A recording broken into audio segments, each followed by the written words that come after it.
Good morning, everybody. It's the Cursing Seamstress. Today is Sunday morning. I will be leaving for church in about 30 minutes, I believe. Well, I've done it again. I went to an estate sale yesterday.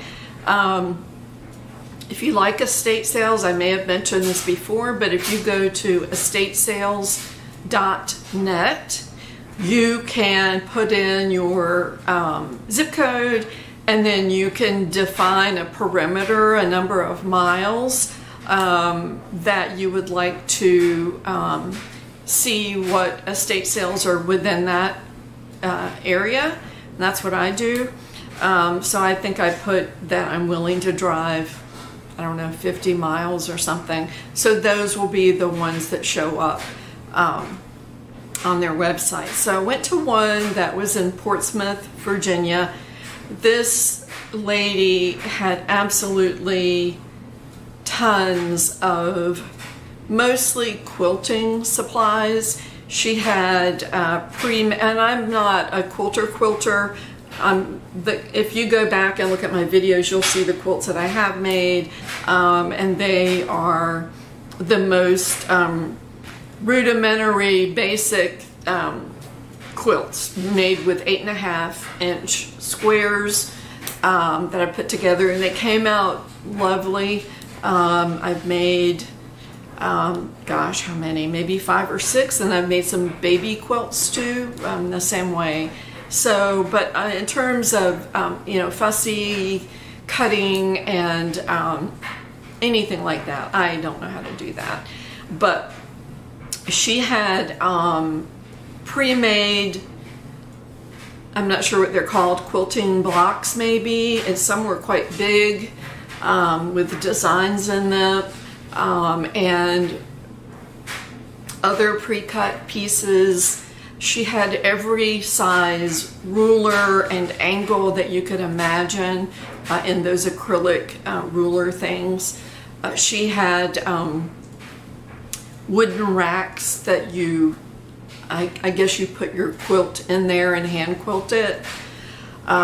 She had a Janome sewing machine and a Singer, an old Singer, and I don't know, all kinds of stuff. So this was day 2 of the sale. And if you don't know anything about estate sales, day 1 everything is going to be high priced pretty much. Day 2 everything was 50% off.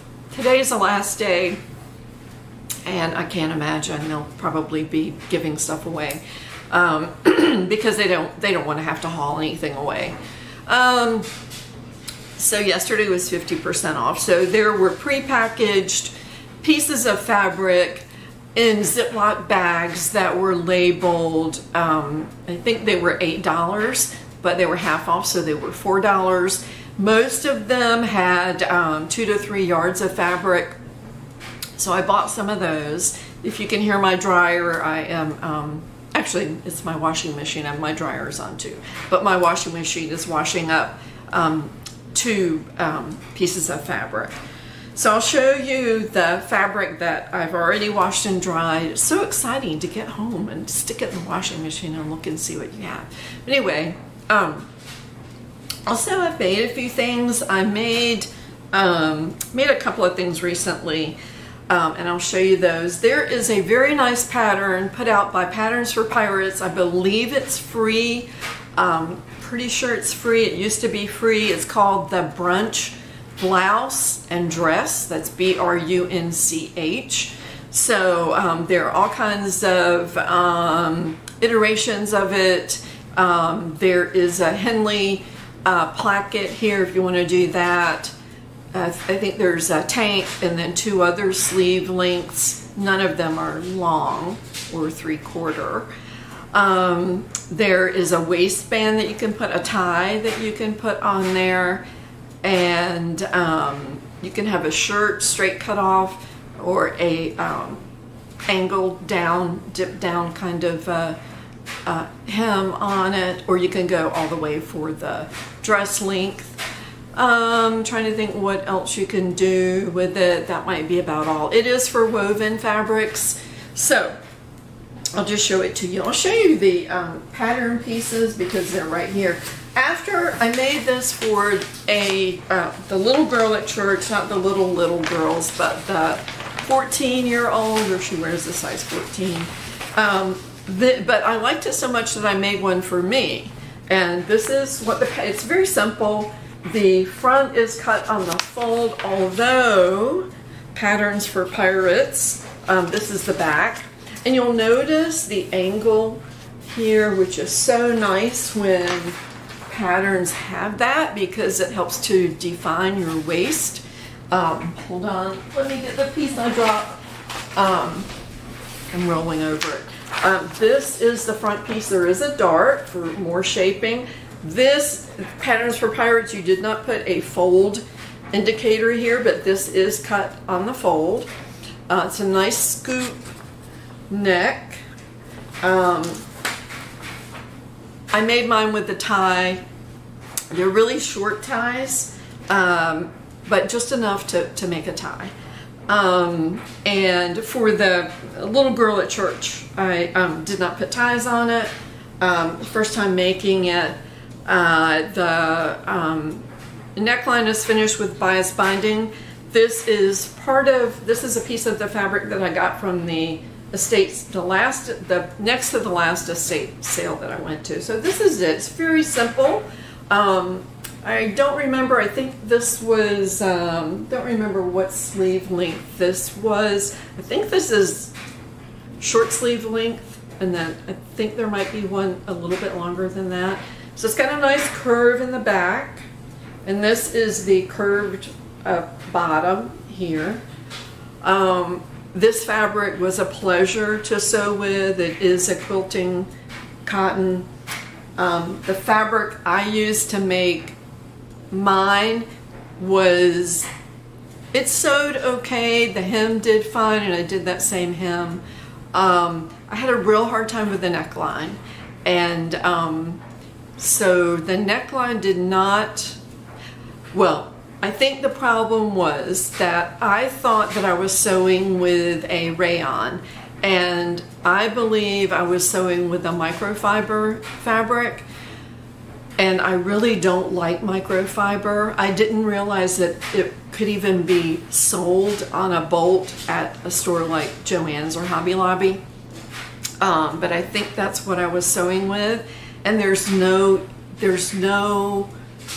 stretch, there's no ability to really ease in anything. And so my sewing machine, I did stitching to stabilize the neckline like the instructions told me to do, and when I did that I noticed that the stitches were pretty tight, and I should have just taken them out and not used stay stitching, but I left them in there, and then I went to put on the bias binding and it came out terribly.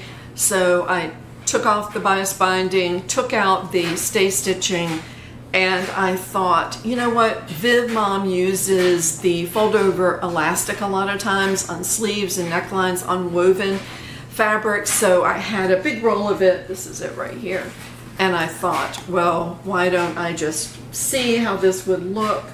And I did it, and I turned it so it doesn't show on the outside. The other option would have been, this is not the top of course, but the other option would have been to let it show and just wedge the fabric in between the fold over elastic, but I didn't want that to show. So anyway, that's in the wash, so I can't show that to you. But even with that, I wasn't that happy with the neckline. It's fine, it lays flat, but I don't know, I think it was the microfiber fabric. All right, so let me show you, I'm just all over the place, but here's a little jumper that I did for one of the little girls. This is a size 5. Actually, this was a 4, and I made it a little bit bigger, and this is what it looks like. I put a pumpkin on there. I use Crayola washable markers that you can get from anywhere to mark on fabric. All the lines wash right out. And I put orange. This is some of the buttons that I recently bought, so I put orange buttons on there. So hopefully she'll wear that. The other two things I'll show you, I got an email from the place where I sell stuff, and the email said that they are wanting people to bring in fall and Christmas items. They're going to start decorating for fall and Christmas. So these I made a while ago. I don't think I showed these to you. If I did, you probably don't remember. This is one. I just need to add the jute to hang it. This is something that can be hung on an office door, a front door, anywhere. Just, it's a hedgehog that says hello fall. So that's one. And then the other one is this one. This one I used felt to embroider the words on, and so I think that's kind of cute too. Happy fall, y'all. Yesterday, oh gosh, yeah, the big thing about yesterday. Yes, the big thing is the fabric. This is a quilting cotton, has a beautiful design. It's a turquoise color with little squares on it. There's probably 3 yards here. Again, this was $4. And this is, again, I kind of got tricked because this says it's from Joann's on the selvage, but this is a microfiber, and so I don't know what this is going to be like to sew with. It's a beautiful design. Again, probably 3 yards of this. I can get a close up of that. It's brown and blue, and I like brown and blue. The biggest thing, and I'm gonna go get it right now, the biggest thing that I got from this estate sale, hold on. All right, so the biggest thing that I got from the estate sale was embroidery thread. And I know probably most of you who watch this don't embroider, but I do. And I didn't see an embroidery machine there. There was that Janome. I didn't look close enough. I thought it was just a regular sewing machine. They may not have put the embroidery machine out.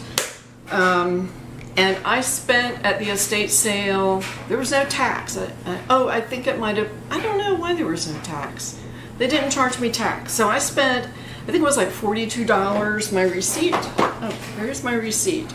Oh, I spent more than that. I spent $48.50 right here. This is the estate sale company. It was called New Day, and I asked where their sales were mostly, and they're mostly up in the Hampton Roads area, Virginia Beach, Portsmouth, Norfolk, Newport News, all of those areas. So I just want to show you that actually, I don't know, she may have undercharged me. This is full of embroidery thread. There's 1, 2, 3, 4, 5, 10, 20 spools of embroidery thread in here. And they are full. This was marked $40. So I guess it would have been 20, but anyway, maybe they did charge me correctly. So each one of these spools would be, and the brand on this is, I can't see what the brand is, but each one of these spools would cost about $5. So 5 times 20 is what? $100? So that's unreal. So, and plus I get this neat little carrying case. And then look at this. More embroidery thread. These are probably, this is mostly Sulky brand, which is a very well-known brand. These are probably $3 or $4 a piece. This was marked $25. There is variegated thread, which is so pretty. You can see It has purple, blue, bunch of that. Here's one with browns and blues in it. So lots of variegated thread. And then there's this thread. I don't know what this thread is. It's made in Germany. It feels like cotton, and it has a bit of fuzziness to it. And then actually I did read on there that it is 50%, 30%, I can't read that, and then 50% acrylic. It doesn't feel like acrylic, it feels like an all cotton thread. I'm not sure what that is, I'm going to look it up, but there's a whole bunch of that. So you can't see it. There's a whole bunch of that, probably 10, 12 of those, and then there are some bobbins in here. These bobbins, I am sure, will not fit my faff. Faff is really funny. They're quite proprietary in their attachments and bobbins and things like that. So I don't think that I'll be able to do anything with these, unfortunately, but I can use them as the upper thread. So anyway, I feel like I made out like a bandit. She did have some patterns, but I didn't like any of the patterns. There were only about 4 or 5, and they were not anything that I would be interested in. So I think that's it. So I'm going to make this a Friday Sews, just because I want to talk about life. And so Friday, day before yesterday, I went to the dermatologist, and I don't mind going to the dermatologist. This was a new dermatologist. He's under the same umbrella of the group I've been going to for a long time. My daughter has gone to this group. My mother, I took my mom. So the doctor was absolutely wonderful. I loved him. He just, he walked in the door with a big smile and put his hand out to shake my hand. And, a lot of people don't like to shake hands anymore. I don't really, but, I did. But anyhow, I went, and gosh, he's the kind of doctor who, when you say, I kind of want this taken off, he's like, sure. And so he took off just a ton of things off of me that I pointed out, and he found some extra stuff too. So you probably can't see it on my face, but he took off a whole bunch of things on my face, including right here. They're all actinic keratoses, but precancerous things. There was something here, something here, something here, up here, all over me. And then some other things. There was something, I'm going to show you. There was something right here, a couple of things on my abdomen, one thing on my back. So, it's just, he froze them off, and he was just so nice. And I told him, I said, I really appreciate that you pay attention to the spots that I am pointing out and doing something about them, rather than saying, oh, those are okay, just leave them alone. So, anyway, so that was part of life. The other part is that my grandson right now, as of Friday, is at the School of Science and Math. He is going away to boarding school. He's very smart. That's how he was able to get in. And so he's there, and my daughter and her husband and my other little grandboy went to take him, and I thought they were, it's a 5-hour drive. I thought they would spend the night there and then come back on Saturday, but they're actually staying longer. They're not coming back until tomorrow, Monday, and she is going. Part of the reason for, or the reason for that, is that she had knee surgery, and Dr. Allison Toth, who I don't know if she's still the head of the women's sports medicine clinic at Duke. I don't know if she still holds that position, but she operated on my daughter's left knee when she was in high school, and she tore her ACL. So my daughter is now 40, and she tore her right ACL dancing. and I think I mentioned that before. So it's her final appointment, so she decided to stay and on the way home stop at Duke and get you know, her final checkup. It's been 3 months, I believe, since the surgery, and she's been in physical therapy the whole time, and she's doing great. So anyway, I think that's about it. I still am at home. I don't start back to work until next week, next Monday, not tomorrow, but the following Monday. 4 days a week, teaching a couple of classes on campus. So looking forward to being back at work. And I think that is it. Next time I will show you the other fabric that I got. I'll also show you the brunch blouse that I made for myself with the quirky neckline thing. And one more blouse. I made a blouse from closetcore, and I'm trying to think if I've made anything from them in the past. I don't have the blouse out here. I don't know what I did with it. I think it's in my bedroom. So it's one of those blouses that has a ruffle. It's a fairly short, not too short, but it has a ruffle around the bottom. It has a tie here, and big sleeves. I made it with some of the fabric from the previous estate sale, a gray fabric that I showed you.